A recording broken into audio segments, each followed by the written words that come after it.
अगर आपकी उम्र 40 के आसपास है और कमाई हो रही है लेकिन पैसा नहीं बच रहा, तो इस वीडियो को लास्ट तक देखिए।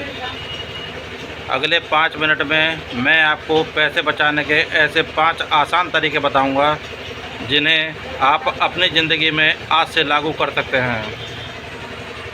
चाहे आप नौकरी करते हों, दुकान चलाते हों या घर संभालते हों या पढ़ाई कर रहे हों। और 5वें तरीके में मैं आपको बताऊंगा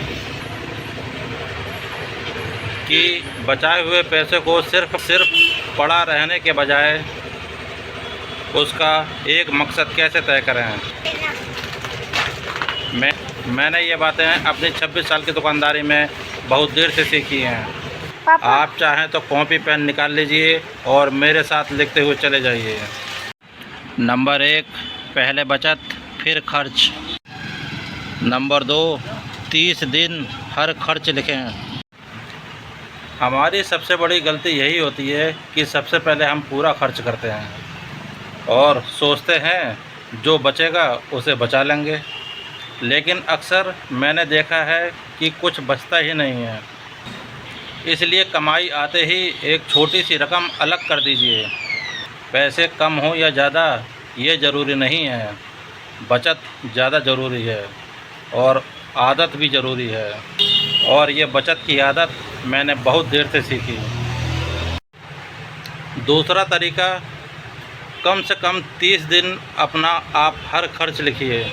चाय, बाहर का खाना, ऑनलाइन ख़रीदारी, छोटी चीज़ें, सभी चीज़ों का हिसाब लिखिए। 26 साल की दुकानदारी ने मुझे एक बात सिखाई है, पैसा हमेशा बड़े खर्च से नहीं निकलता है। कई बार छोटे छोटे खर्च जेब खाली कर देते हैं। जब खर्च दिखाई देगा तभी तो उसको रोक पाएंगे। नंबर 3, ज़रूरत और इच्छा। नंबर 4, दिखावा कम बचत ज़्यादा। तीसरा तरीका, कुछ खरीदने से पहले खुद से पूछिए, ये मेरी ज़रूरत है या मेरी इच्छा। ज़रूरत है तो ख़रीदिए, लेकिन सिर्फ मन कर रहा है तो 24 घंटे रुक जाइए। कई बार अगले दिन वही चीज़ ज़रूरी नहीं लगती। चौथा तरीका, दूसरों को देखकर, दूसरों की ज़िंदगी देखकर अपना खर्च मत बढ़ाइए।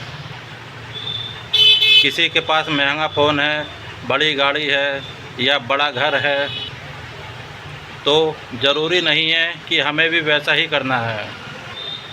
दिखावे का खर्च आज अच्छा लग सकता है, लेकिन उसकी कीमत कई बार भविष्य की बचत से चुकानी पड़ती है। नंबर 5, बचत और मकसद।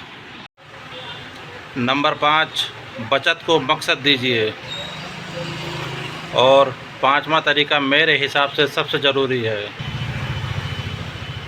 अपनी बचत को कोई नाम दीजिए। बच्चों की पढ़ाई, घर की ज़रूरत, बुज़ुर्गों की जिम्मेदारी, अपना काम या आने वाला समय। जब बचत करने का कोई मकसद होता है तो उसे बेवजह खर्च करने का मन कम होता है। सिर्फ पैसा बचाना मुश्किल है, लेकिन किसी मकसद के लिए पैसा बचाना आसान हो जाता है।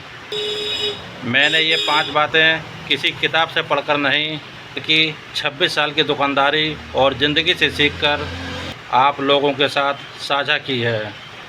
हो सकता है मैंने इन बातों को बहुत देर से सीखा हो और आप में से कई लोग ऐसे भी हो सकते हैं जो ये सब जानते भी होंगे, लेकिन जिन लोगों को नहीं पता है तो आप लोगों को देर करने की बिल्कुल भी ज़रूरत नहीं है।